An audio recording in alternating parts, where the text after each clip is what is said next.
cerdas, dan bermanfaat.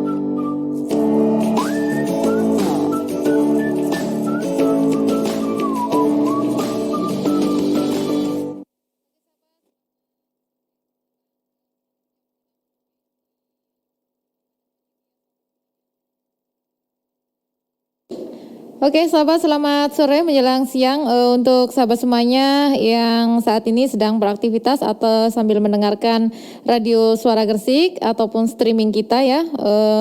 Radionya tetap ya di 100,4 FM dan saat ini sahabat kita di program Sebar Sehat Bareng Suara Gresik.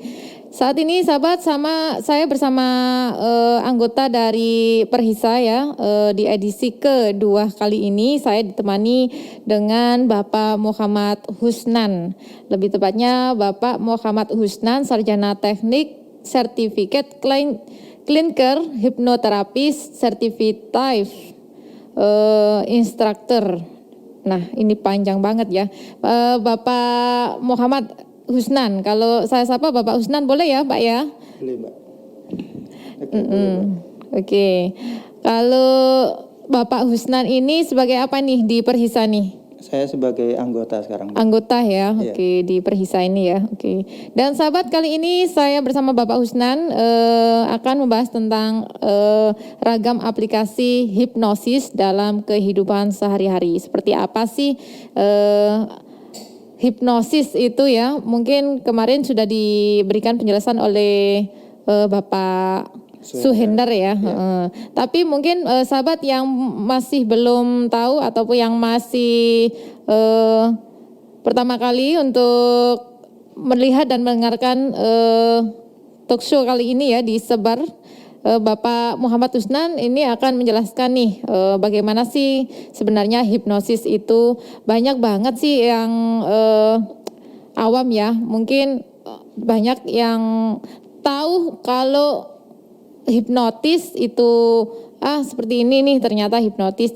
Tapi hipnotis itu ada bedanya nih. Nanti dijelaskan sama Bapak Suhendar.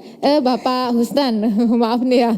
Kenalnya sama Pak Suhendar nih. Nah, sebenarnya apa sih Pak hipnosis itu? Nah, kalau hipnotis, nah itu juga perbedaannya itu apa aja? Monggo diperjelas Pak. Kalau kita mengenai hipnosis itu ada ilmunya Mbak. Ilmu yang mempelajari pengaruh sugesti terhadap pikiran manusia. Nah, orangnya yang melakukan hipnosis itu baru disebut seorang hipnotis. Begitu. Itu perbedaan dasar. Jadi nggak semata-mata, oh ini dia dihipnotis. Padahal dia itu sebenarnya masuk dalam kondisi hipnosis. Seperti itu. Yang melakukan itu orang yang menghipnotis. Sama seperti gitaris, pianis, seperti itu. Oke, lalu dalam orang awam nih kalau tahu hipnosis hanya seperti itu, sebenarnya itu yang lebih detail lagi hipnotis itu seperti apa sih Pak? Hipnosis itu adalah masuknya sugesti atau informasi ke pikiran bawah sadar dari seorang klien atau subjek. Dengan diterimanya sugesti baru atau saran baru kepada seorang klien itu bisa memberikan hasil yang baik terhadap masalah yang sebelumnya dicerita oleh klien tersebut. Seperti itu. Jadi beda ya sama orang yang di luar bawah sadar itu termasuk juga hipnosis gitu ya Pak ya? Orang yang dihipnosis itu sebenarnya sadar Mbak, tapi dalam keadaan rileks dia. Dia bisa menolak sugesti yang tidak sesuai dengan norma-norma dia. Jadi misalnya orang kalau misalnya disuruh yang berbuat negatif atau jelek, sebenarnya dia bisa menolak. Itulah. Sebenarnya kalau yang dilihat kebanyakan orang dalam kondisi merem, tertidur, karena dasarnya hipnosis itu kata-kata hipnos itu artinya dewa tidur. Tapi keadaan sebenarnya kita bisa tetap mendengar. Seperti yang dijelaskan pada sesi pertama kemarin. Kenapa hipnosis itu dalam keadaan gelombang alfa dan theta? Karena kalau dalam keadaan pertama itu gelombang otak manusia itu ada beta, alfa, theta, dan delta. Ketika kita dalam gelombang beta itu kita dalam keadaan sadar 100% seperti jenengan sekarang dan saya, kita sadar kan Mbak. Nah, dalam keadaan delta kita dalam keadaan tidur sempurna. Kalau orang beranggapan, oh dia ini tidur nih, di hipnosis itu tidur. Kalau orang tidur, kira-kira bisa denger nggak kata-kata dari seorang hipnoterapisnya? Iya, benar. Seperti itu. Jadi masih dalam keadaan sadar, dalam keadaan gelombang alfa dan theta. Seperti itu. Tapi bedanya apa nih gelombang bawah sadar di bawah gelombang theta, alfa? Ada bedanya nggak sih itu? Ada. Pak? Kalau dalam gelombang alfa dan theta itu ada namanya konsep pikiran manusia itu ada namanya pelindung, Mbak. Pelindung itu namanya mental block atau istilah kerennya lah. Saya biasa menjelaskan ke klien itu mental block. Tapi istilahnya itu reticular activating system. Itu yang menyaring informasi, kalau tidak sesuai itu ditolak.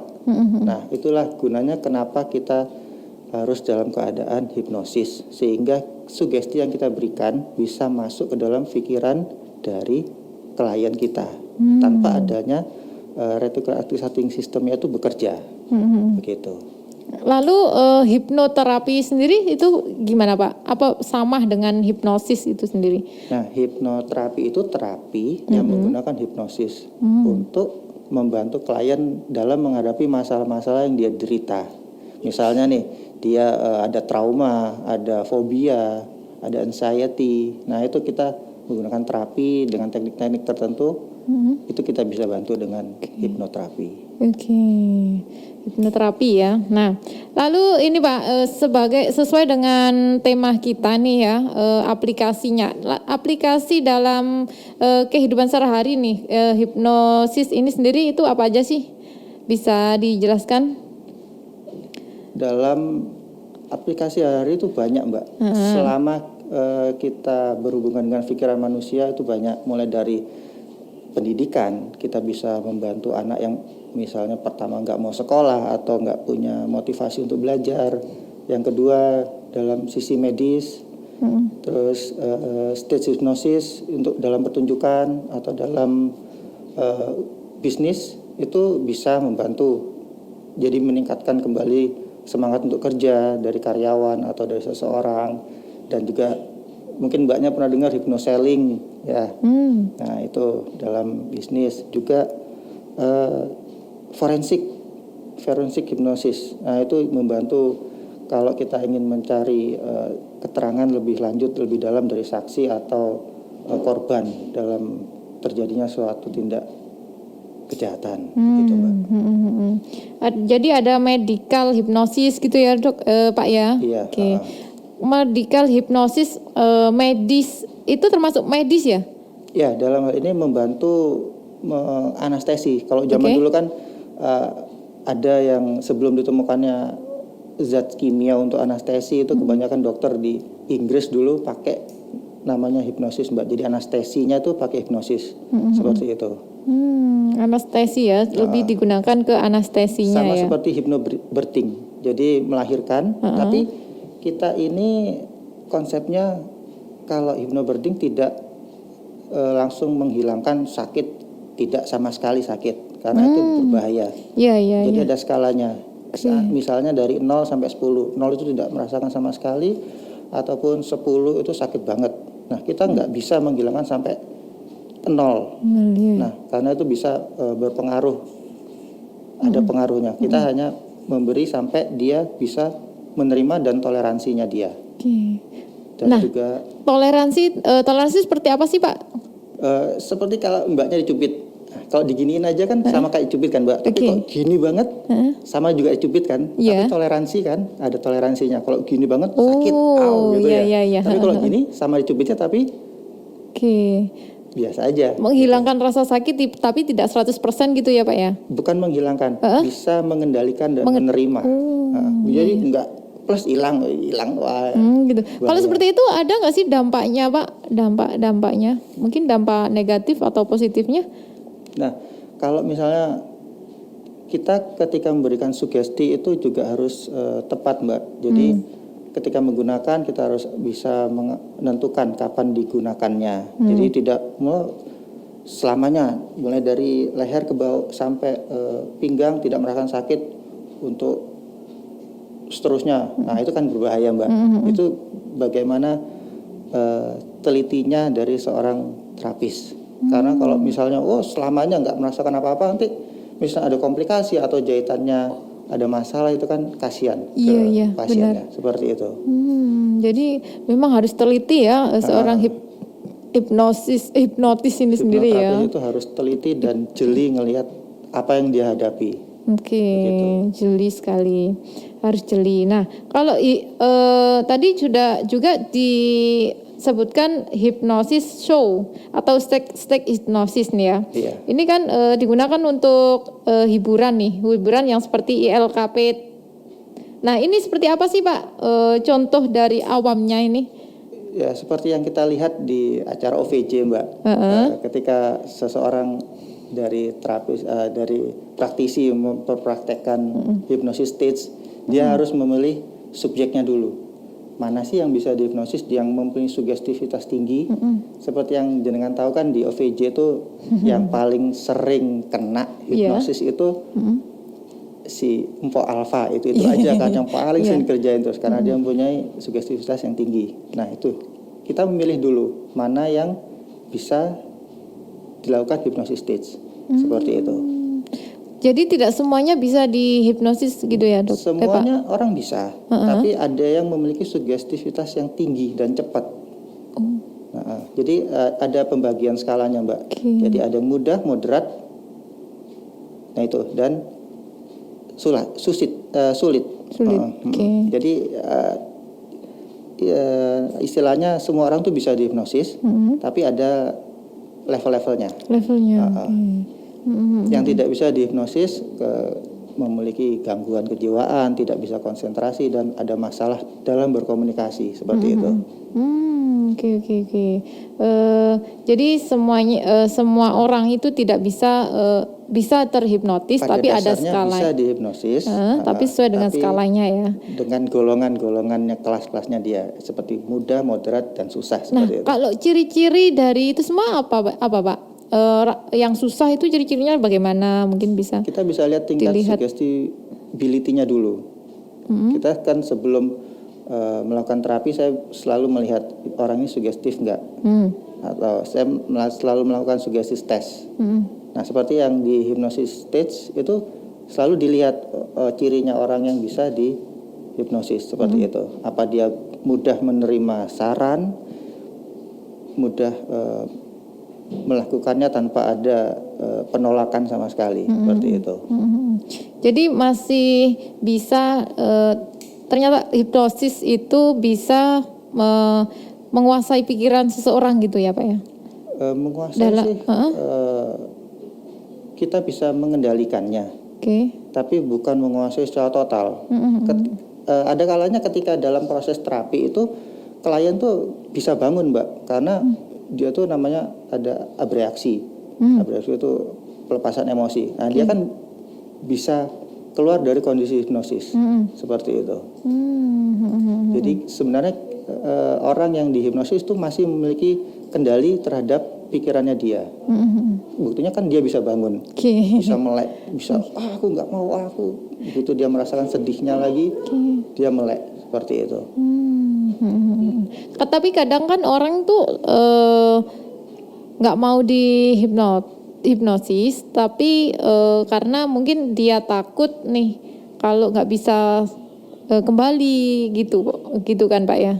Karena mereka kan melihat yang di TV atau yang awam-awam, Mbak, seperti itu. Kalau misalnya mereka ke seorang hipnoterapis pasti kasih edukasi dahulu. Apa sih hipnosis itu, seperti apa? Nah, seperti itu, Mbak. Tapi di TV tuh nggak pakai langsung geblek gitu aja Pak ya? Sebelumnya sudah ada dulu namanya induction dulu, jadi nggak langsung, Mbak. Oke. Nanti orangnya kaget dong, jeblak apa sih? Kadang orang ada namanya kalau terapi namanya itu jeblek, kayak katanya Mbak jeblek ya. Istilahnya shock induction. Ya.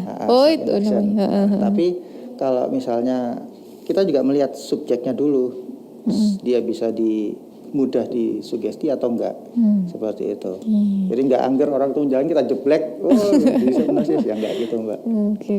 Mungkin ada kriteria sendiri orang yang langsung membuka rahasianya atau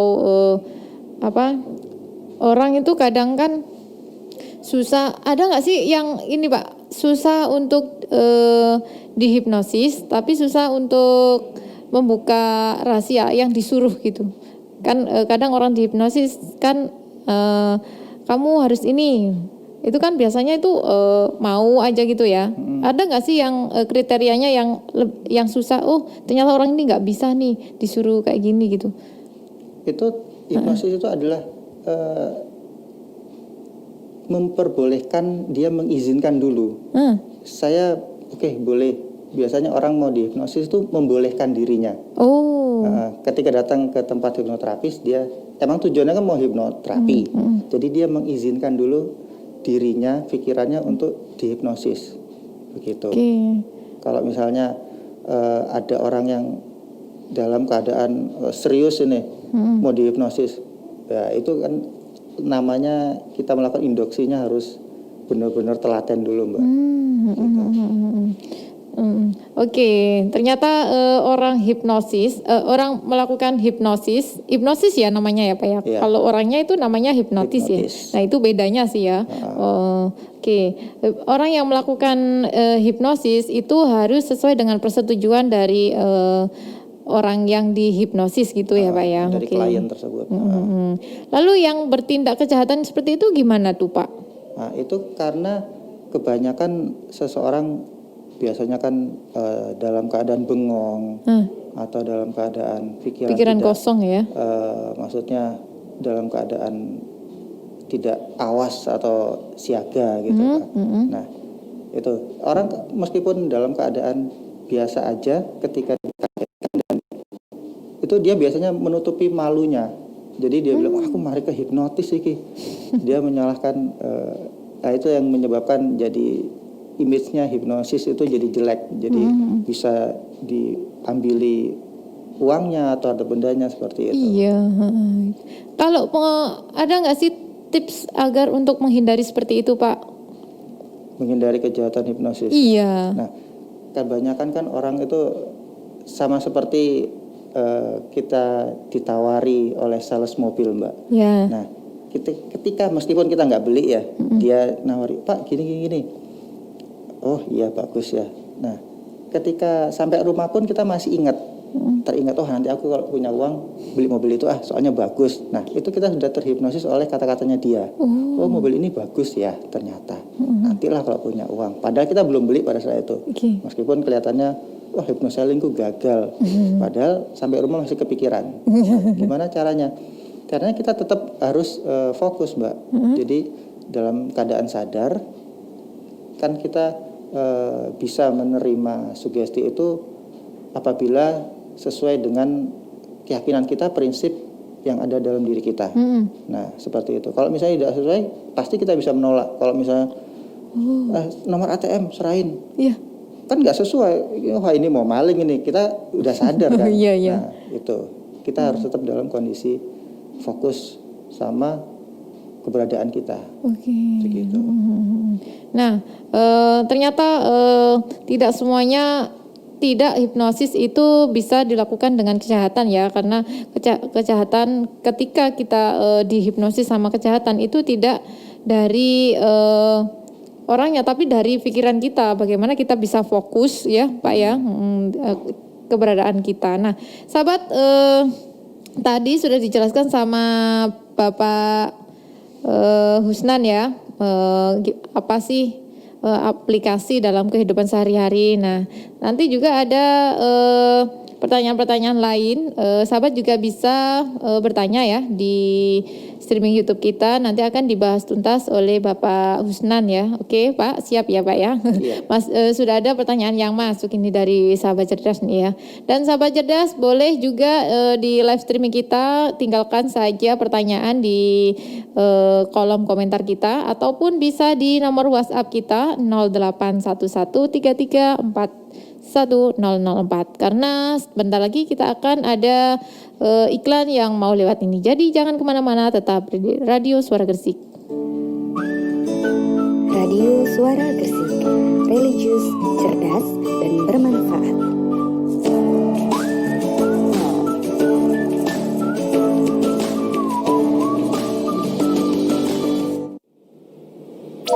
Selamat pagi Tuan.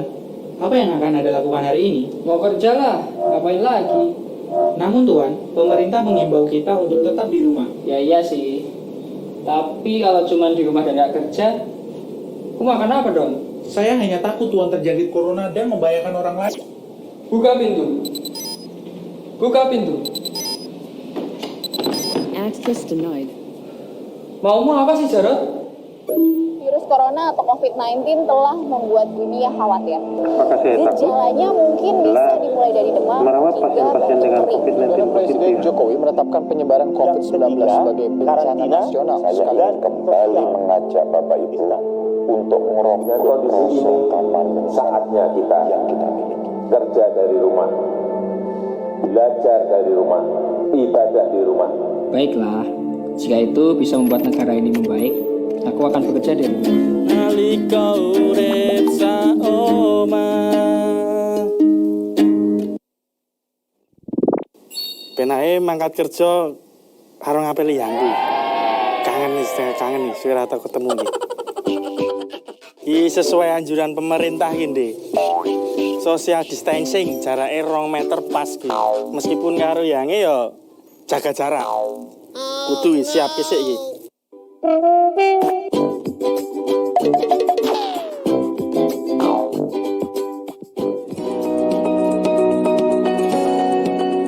Seiring semakin masifnya penyebaran wabah corona, khususnya di tanah air Indonesia, bermula tanggal 2 Maret 2020, banyak tokoh kesehatan yang membangun semangat dan optimis di tengah masyarakat dalam menghadapi pandemi COVID-19.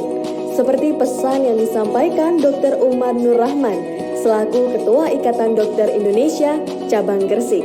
Saya, Dr. Umar Nur Rahman, Ketua ID Cabang Gresik, mengajak masyarakat untuk ingat STMJ, selalu cuci tangan, selalu memakai masker, dan selalu jaga jarak.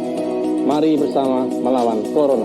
Kepanikan adalah separuh penyakit, ketenangan adalah separuh obat, dan kesabaran adalah permulaan kesembuhan. Pesan ini disampaikan oleh Ikatan Dokter Indonesia Cabang Gresik.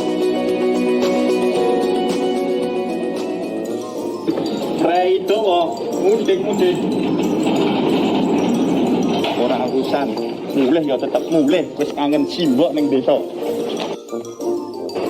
Gogel kampung halaman. Lurus 100 meter lalu belok kiri. Putar balik belok kanan. Anda sudah sampai tujuan. Loh, gogel sentewere malah dibalik ning kos meneh. Pokoknya aku kudu balik ning kampung halaman titik. Iya, jangan marah, putar balik.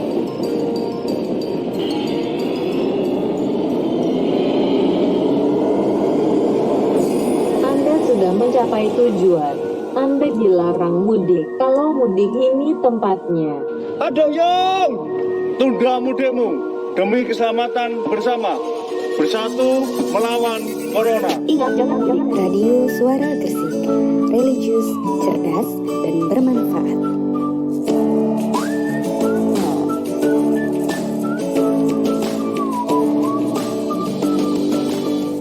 Oke, masih bersama Evi di sini juga sama Bapak Muhammad Husnan dari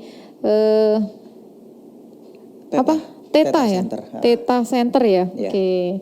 Bapak Husnan dari Theta Center atau Perhisa juga ya Pak ya. Oke. Ya, Tadi sudah dijelaskan ya sahabat cerdas di rumah ataupun dimanapun Anda berada, ragam aplikasi dalam hipnosis ini di dalam kehidupan sehari-hari tadi sudah dijelaskan sama Bapak Husnan. Nah sekarang bagaimana sih Pak hipnosis ini dibandingkan dengan meditasi? Itu sebenarnya hipnosis itu kita dalam kondisi trans, Mbak. Oke. Ketika kita dalam meditasi atau sholat kita kan khusyuk banget. Hipnosis itu kita dalam kondisi fokus yang menyempit atau fokus pada suatu hal. Jadi kita ketika sholat ataupun meditasi itu intinya sama dalam kondisi trans. Begitu. Oke. Mungkin hipnosis dibandingkan meditasi ini beda ya Pak ya? Kalau hipnosis itu kan kita memberikan sugesti. Nah, gitu. Kalau kita meditasi kita tidak ada sugesti dari orang lain, begitu. Kita hanya berdiam diri saja kan, atau berkomunikasi dengan yang Maha Kuasa. Ya, itu sih. Mungkin sahabat cerdas bisa dibedakan ya, mana itu meditasi, mana itu hipnosis. Dan bagaimana sih Pak cara kerja hipnosis itu sendiri? Cara kerja hipnosis pada dasarnya adalah diterimanya sugesti dari terapis oleh subjek yang diterapi. Nah, ketika sugesti itu bisa masuk, nah itulah sudah namanya dalam proses hipnosis. Jadi kita membuat klien itu menerima saran yang kita berikan, sehingga masalah dari klien itu bisa selesai. Kan pada dasarnya klien itu datang ke tempat kami ada masalah Mbak, bukan datang ujung-ujung gak ada masalah Pak, saya mau dihipnosis gini-gini nih. Nah, intinya seperti itu. Tidak sembarangan orang ya. Lalu di dalam selama ini nih kasus-kasus yang bisa ditangani di hipnoterapi itu apa aja sih Pak? Ya, mulai yang lagi marak sekarang itu anxiety Mbak, anxiety, fobia, trauma, ada yang gara-gara putus cinta, yang barusan ini saya ada klien itu. Ada ya? Ada. Kadang kan level penerimaan orang kan beda-beda Mbak. Wah, putus cinta biasa aja, tapi ada yang sampai down banget, susah move on, seperti itu. Banyak sekali. Kalau ada kan orang yang pemalu nih Pak, bisa nggak sih di hipnoterapi supaya dia tuh lebih pede gitu selamanya nih? Kita lihat dulu dari lahir atau dari keluarganya, dia itu keluarganya seperti apa? Apa keluarganya pendiam semua atau seperti apa? Kita juga lihat histori keluarganya, historinya dia. Apa gara-gara dia tiba-tiba masuk SMA sebelumnya periang biasa aja, begitu masuk sekolah kok tiba-tiba jadi pemalu. Nah, itu kita cari sebabnya dulu Mbak. Kalau misalnya dari keluarganya dia emang pendiam orangnya, anteng semua gitu, itu bawaan orok udah kan. Gitu ya. Bisa, tapi kita butuh perlahan. Kita harus tahu dulu sebabnya apa. Jadi prosesnya itu mulai dari mencari histori dulu, penyebabnya dulu gitu ya Pak ya. Kenapa kalau setiap hipnoterapi setiap terapi itu diawali dengan konseling. Konseling itu kita cari informasi sebanyak-banyaknya dari klien, begitu. Tapi bisa nggak sih Pak hipnoterapi ini bisa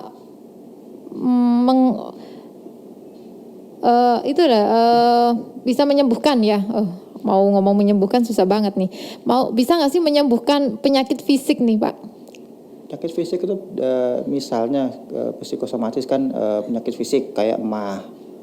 Itu yang paling sering itu MAH GERD, asam lambung, itu. Itu bisa ya Pak ya? Bisa, karena kita lihat dulu penyebabnya dia.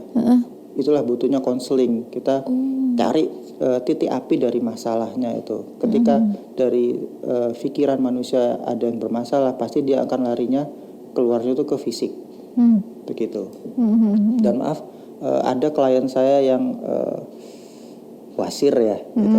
Udah bertahun-tahun dan dia tuh sebenarnya disuruh operasi, tapi dia nggak mau. Akhirnya ketika datang kita cari masalahnya, ternyata dia waktu kecil selalu disuruh cepet-cepetan ke kamar mandi dulu, pup dulu biar nanti di jalan dia gini. Akhirnya tersugesti sampai besar, dia jadi memaksakan seperti itu. Nah, akhirnya kan ketika kita tahu titik apinya tuh ini karena masa kecilnya seperti ini, sampai sekarang alhamdulillah udah wasirnya itu sudah nggak pernah lagi Mbak. Itu karena kena hipnoterapi juga ya Pak ya? Bisa seperti itu. Jadi dari pengaruh dari pikiran manusia itu luar biasa Mbak. Tapi kalau gini nih Pak, kalau orang nih sudah terpengaruh dengan pikiran-pikiran negatif atau hal-hal negatif atau program-program negatif lainnya, bisa nggak sih di uninstall dari berbagai program uninstall dari masa semuanya dari nggak dari masa kecil sih, bisa nggak sih bisa menguninstall gitu Pak? Bisa, tapi selama dia berada dalam lingkungan yang itu juga, kita harus tetap menjaga. Misalnya sudah sudah dalam kondisi yang baik ya Mbak, tapi lingkungannya tidak mendukung, keluarga, nah itu kan bisa teracuni lagi pikirannya atau lingkungan, mungkin jenengan tahu lingkungannya kurang baik nih, di lingkungan kurang baik akhirnya anaknya seperti ini kalau terpengaruh oleh lingkungannya. Iya benar juga ya, harus mengevaluasi juga. Nah bisa dampaknya sama saja nggak kalau memang di sekelilingnya itu sama aja nih orang-orangnya, kalau dipengaruhi lagi percuma dong kan kayak gitu ya Pak ya. Lalu benar nggak sih kalau hipnosis itu memang sulit Pak? Kan tadi sudah dijelaskan nih ada proses-prosesnya. Nah tapi sebenarnya hipnosis itu sulit nggak sih? Tergantung orangnya, tergantung terapisnya, dan juga tergantung kliennya, subjeknya yang mau dihipnosis. Seperti yang saya bilang tadi, terdiri dari sulit, moderat, dan mudah. Nah, intinya kan semua orang tuh bisa dihipnosis. Jadi tergantung bagaimana kita mengawalinya dan orang yang disugesti, seperti itu.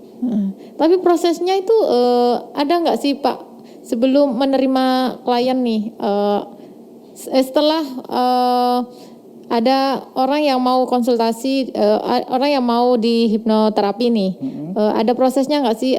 Harus ada ini, harus ini, setelah itu jangan ini, setelah itu jangan ini, ada nggak sih seperti itu? Biasanya kita kan memberi PR ya Mbak ya, PR-nya misalnya ngelakuin misalnya dia orangnya minder, pemalu, kita saranin coba seperti ini Pak, ini. Nah itu ada PR-PR yang harus dia lakukan atau tugas lah atau latihan juga.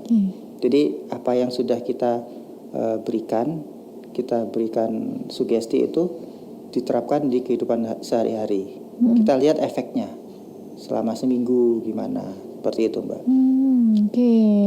Tapi ada evaluasi selanjutnya ya Pak ya? Iya, kalau saya sih biasanya setiap 3 hari tuh, nanti 3 hari itu ya kasih kabar ya Pak gitu. Iya. Jadi saya bisa tahu roadmap yang harus saya bikin tuh seperti apa. Nah seperti misalnya orangnya biasanya kelihatan nggak ngelakuin tugasnya atau PR-nya tuh, wah ini nggak ngelakuin deh. Kelihatan ya Pak ya? Kelihatan Bisa ya? dari perubahannya, gitu. Tapi dipastikan pasti sembuh ataupun sesuai dengan keinginan klien gitu ya Pak ya? Ya kita di sini nggak pernah Mbak bilang, kamu datang hipnoterapi pasti sembuh deh. Nggak mungkin, kita ke dokter aja semoga lekas sembuh. Ada kata semoganya. Benar. Sembuhan tuh ada di tangan Sang Pencipta kan Mbak. Dan juga orang yang diterapi, dia mau nggak sih? Aku serius nggak sih? Sama kayak orang minum obat, nggak ada jaminan, wah kamu minum ini pasti sembuh deh, enggak. Gitu. Tapi dijamin nggak sih Pak untuk kesembuhannya? Kita namanya itu kontrak usaha Mbak, nggak pernah menjaminkan. Tapi alhamdulillah selama ini klien-klien saya ada berapa ya? Udah banyak Mbak, saya lupa. Nah, itu. Saking banyaknya ya Pak ya? Alhamdulillah ya, semua sukses semua. Ada juga yang enggak, tapi dia sadar kenapa dia enggak. Mungkin karena dia ngaku enggak ngelakuin PR-nya. Gitu ya. Seperti itu. Ada yang tiba-tiba keputus tengah jalan, kan saya planningnya 4 sesi, tapi dia 2 sesi harus pindah tugas atau gimana, seperti itu. Malah ada yang harusnya di planning 4, 3 tuh sudah selesai, dia yakin Pak, ya sudah terserah kalau saya gitu. Iya. Tergantung orangnya juga ya Pak ya. Orangnya susah diatur ya. Kalau orangnya nggak niat, nah itu yang meskipun ya gimana caranya orang yang nggak niat sembuh ya. Gitu ya. Kalau orang yang dipaksa gitu gimana Pak? Dipaksa sama keluarganya, kamu harus ikut ya gitu. Nah, tapi orangnya kita harus membuat dia itu seperti yang saya bilang tadi, hipnosis adalah dia itu mau untuk dihipnosis. Harus mau dulu. Jadi, ya.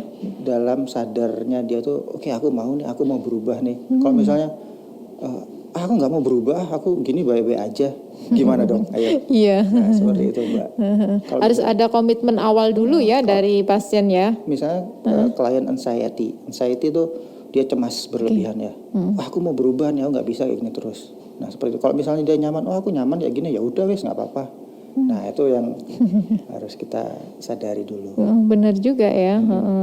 Memang komitmen awal atau perjanjian awal antara si hipnotis ini sendiri sama klien juga harus ada chemistry dulu nih, bener nggak sih Pak? Iya. Iya bener ya, gitu ya. Harus ada chemistry, harus niat dulu ya. Memang niat awal itu harus dan itu juga penting sekali. Nah sahabat, kalau kita ngomongin hipnoterapi, memang orang awam nih ya untuk melakukan hipnoterapi. Tapi yang belum pernah ataupun mau melakukan hal-hal perubahan di hidupnya itu bisa ke Pak Husnan, bisa ya Pak ya? Bisa. Tempatnya di mana Pak? Saya di Ruko Mandiri Residen, Mbak. Ruko Mandiri Residen di Jalan Sunan Giri Gang 13. Jalan Sunan Giri Gang 13 ya. Oke. Blok RB nomor 10. Oke. Nah, itu sahabat kalau mau hipnoterapi. Saya juga mau menghilangkan ini rasa ketidaksukaan saya dengan makanan yang namanya udang. Saya itu benci banget yang sama yang namanya udang. Bisa ya Pak ya dihilangkan ya? Oh bisa ya, oke. Padahal itu vitaminnya banyak katanya teman-teman saya, Pak. Tapi orang nggak suka, gimana lagi? Oke, sahabat, nanti akan lebih dikupas tuntas lagi nih tentang hipnosis ini sendiri. Dan juga sahabat kalau mau tanya boleh, nanti saya bacakan untuk Bapak Husnan ini akan dibahas ya. Dan sudah ada yang masuk, setelah ini kita bahas tentang pertanyaan-pertanyaan yang masuk di streaming kita. Tetap di Radio Suara Gresik. Radio Suara Gresik, religius, cerdas, dan bermanfaat.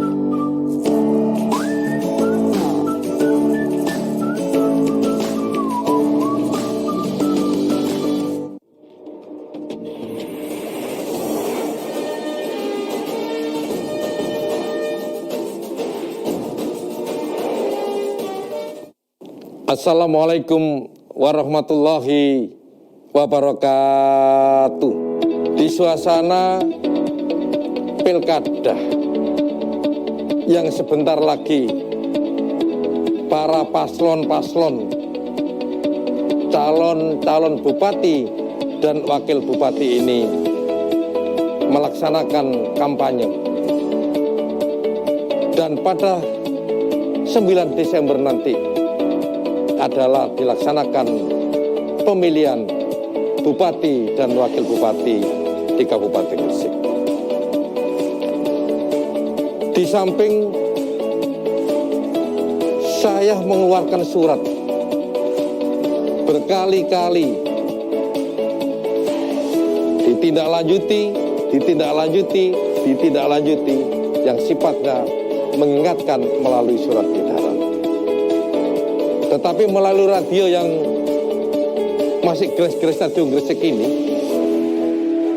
saya menghimbau kepada seluruh aparatur sipil negara, ASN, atau pegawai di Kabupaten Gresik, baik yang sudah pegawai negeri maupun yang belum pegawai negeri, di lingkungan pemerintah Kabupaten Gresik, termasuk Bapak Kepala Desa, ya, agar bersikap dan berperilaku netral dalam pemilihan kepala daerah tahun 2020. Dan ayo kita ikut mensukseskan agar pemilihan bupati dan wakil bupati tahun 2020 ini terpilih orang-orang yang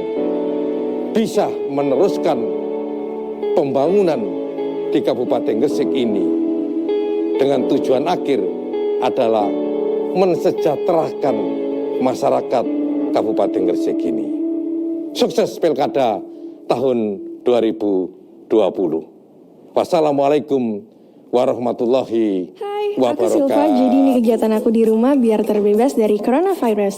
Sekarang di rumah aku jadi fokus banget nih buat jaga kesehatan. Dikit-dikit aku selalu cuci tangan pakai masker. Habis makan cuci tangan pakai masker. Habis salaman cuci tangan pakai masker. Habis nge-game cuci tangan juga pakai masker. Habis dandan cuci tangan pakai masker. Pokoknya cuci tangan pakai masker. Cuci tangan pakai masker, cuci tangan pakai masker, cuci tangan sampai bersih. Aku juga selalu jaga kesehatan, apa-apa semua aku sapu. Debu aku sapu, rambut jatuh aku sapu, foto mantan aku sapu lah. Kalau ini jangan deh. Nah, ini bentuk kepedulian aku terhadap kesehatanku sendiri. Oke guys, sekarang aku mau packing dulu, aku mau mudik.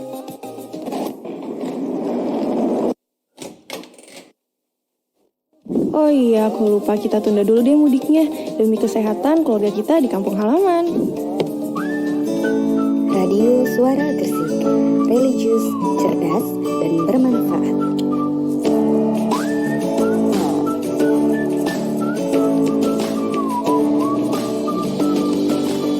Oke, masih di 100,4 FM Radio Suara Gresik, religius, cerdas, dan bermanfaat. Sahabat yang sudah masuk pertanyaan di sesi kali ini, saya bersama dengan Bapak Husnan ya, di program Sehat Bareng, dan saat ini kami sedang membahas tentang ragam aplikasi hipnosis dalam kehidupan sehari-hari. Di edisi kali ini sahabat, saya dan juga Bapak Husnan nih tadi sudah membahas tentang banyak banget nih ya. Dan sahabat kalau mau lihat di streaming kita bisa ya, kalau ada yang ketinggalan bisa di streaming Suara Gresik ya, nanti bisa lihat aja.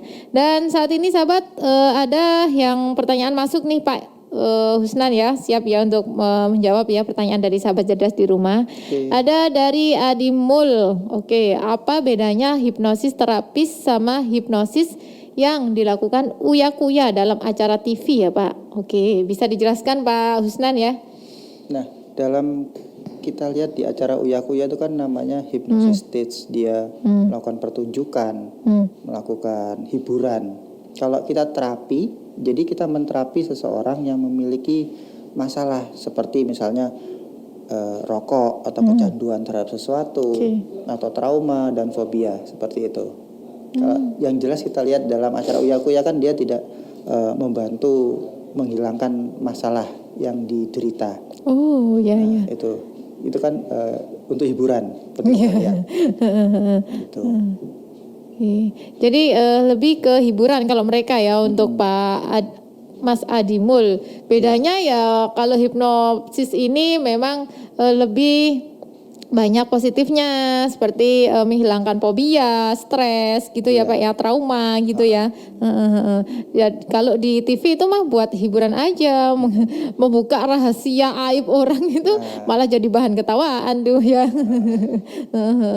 Oke, Pak Adimul tadi sudah dijawab sama Pak Husnan ya. Oke, Pak Husnan menjawab pertanyaan dari Utari Laras. Orang yang seperti apa yang sulit untuk dihipnosis?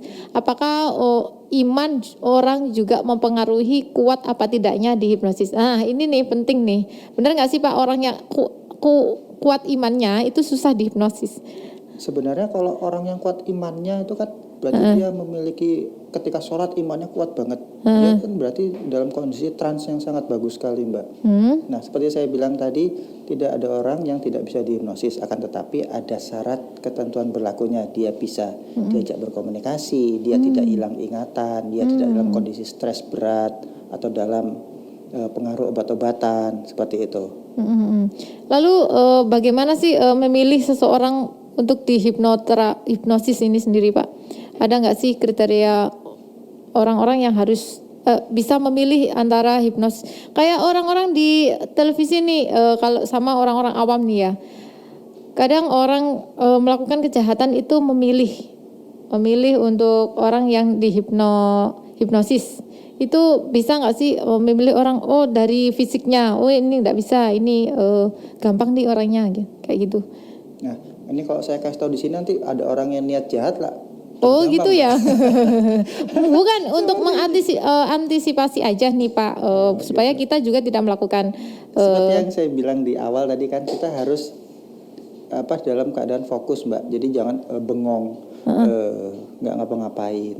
Maksudnya pikirannya kosong, tidak selalu dalam keadaan yang fokus.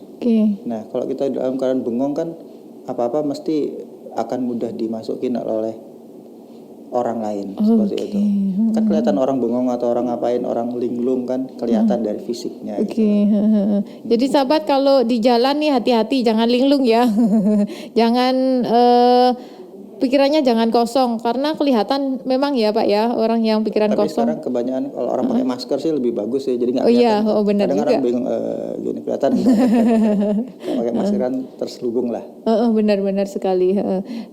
Untuk pertanyaan yang selanjutnya dari Kevin Chandra, selamat sore. Nah ini panggilannya dok nih. Padahal saya bukan dokter ya. Oh ya bukan ya, oke. Mau tanya ya, bagaimana cara kita bisa menerapi diri sendiri untuk menghilangkan sugesti negatif yang ada di kehidupan sehari-hari. Memang bisa ya Pak ya hipnoterapi diri sendiri nih ya? Pada dasarnya hipnosis itu adalah self hypnosis. Jadi menghipnosis diri sendiri. Kita bisa. Nah ini maksudnya sugesti apa ini, menghilangkan sugesti negatif di kehidupan sehari-hari. Jadi mungkin dia terlalu banyak ngomong self talk yang negatif. Aku nggak mampu, aku nggak iso, aku nggak pantas. Mungkin dia seperti itu. Nah itu caranya kita perbanyak dengan berpikiran yang positif Mbak, dan kata-kata yang positif. Jadi misalnya kita ganti dengan pertama, aku nggak iso iki. Ya kita ganti aja pikiran positif kita. Aku bisa ngerjain ini. Nah seperti itu. Karena semua orang tuh bisa melakukan self hypnosis. Seperti itu Mbak prinsipnya.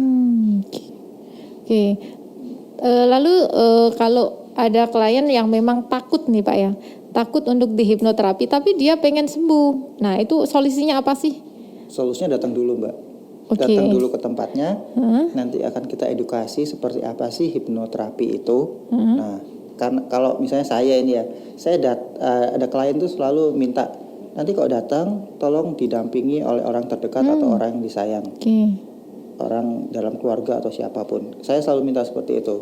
Kalau misalnya dia sendirian, saya minta surat pernyataan seperti itu.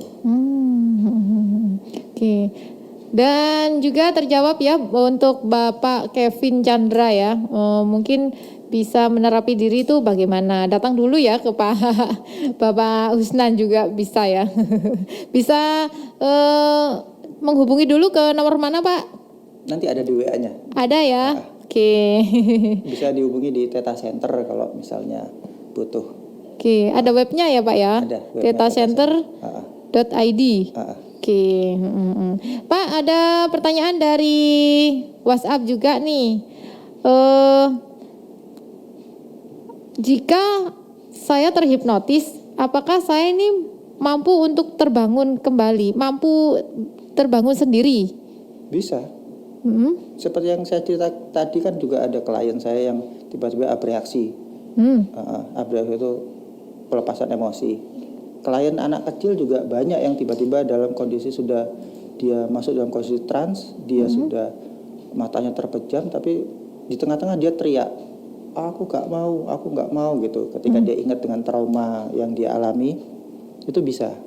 Karena pada prinsipnya kita masih sadar kan Mbak. Bukan tidur. Kita pasti bisa sadar seperti itu. Oh bisa sadar dengan sendirinya ya, memang ya Pak ya. Lalu Pak ada pertanyaan mitos atau fakta nih ya.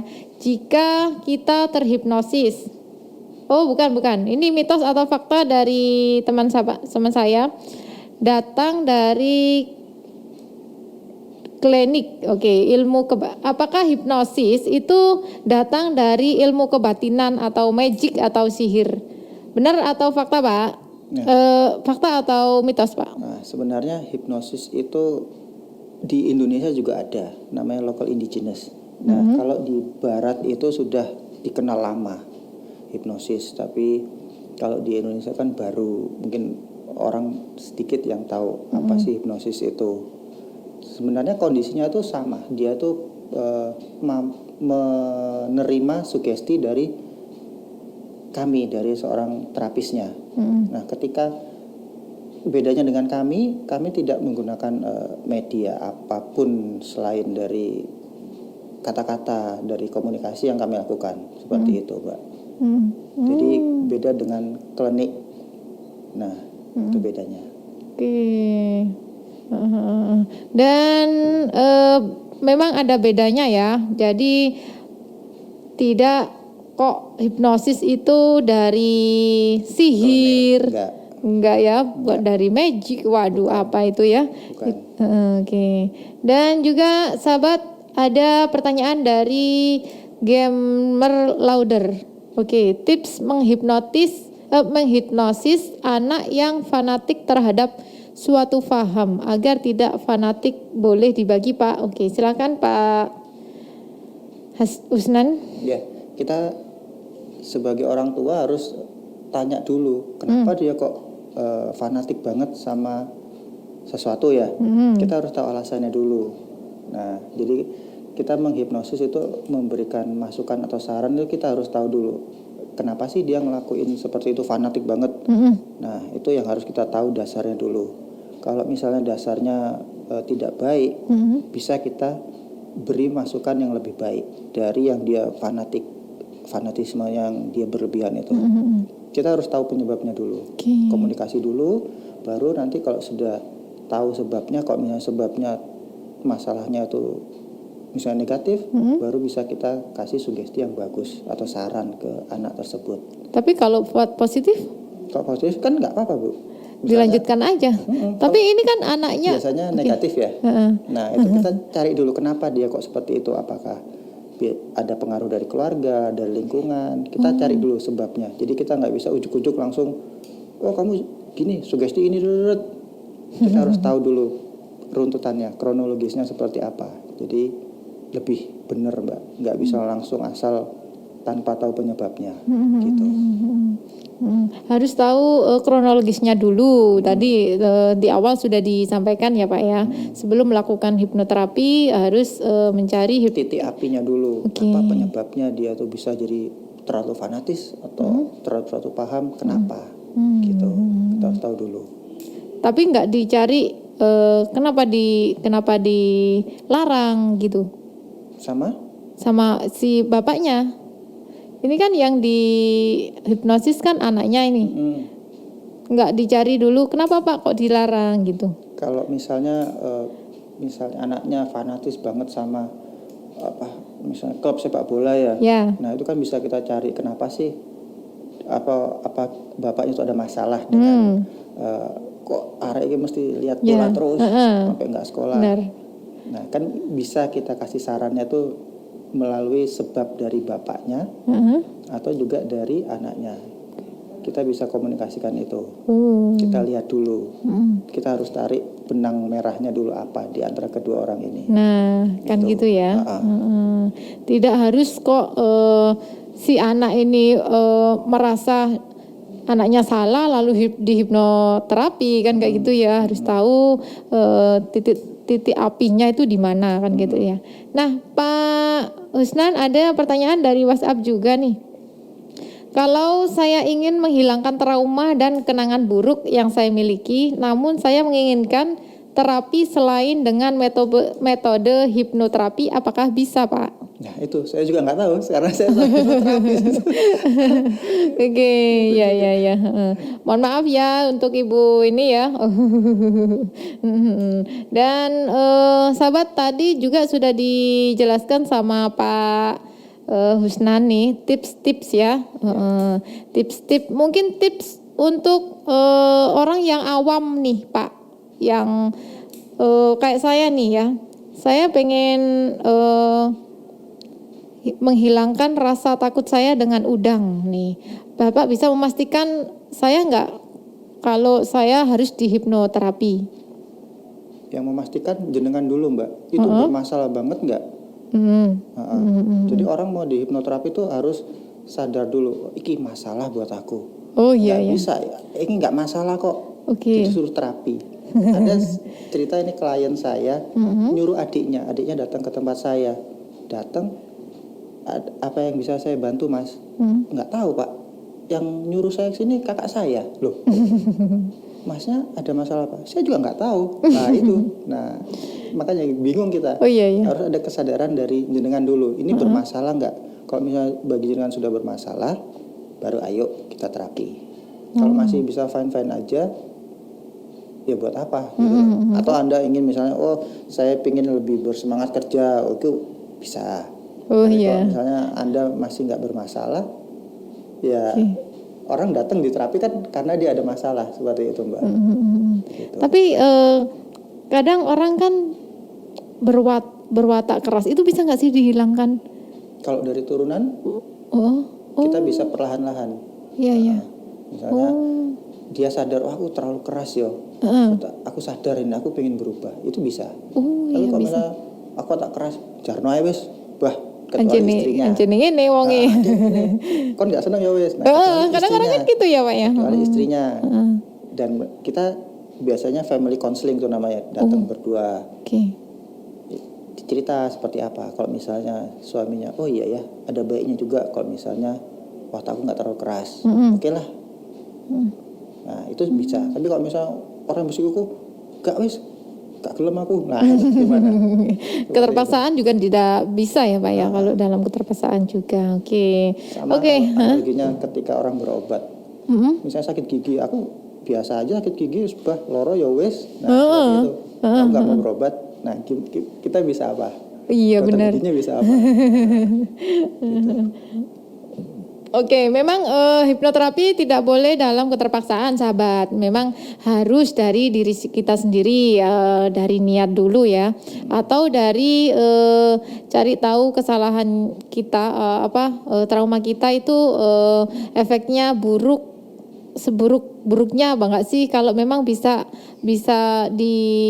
ada pilihan lain ya memang tidak harus di hipnoterapi kayak gitu ya Pak ya. Kayak saya trauma dengan udang, kan ada makanan lain kan kayak gitu ya bisa. Mbak udah kepingin banget, aku pengen sih coba makan udang. Oke, ayo.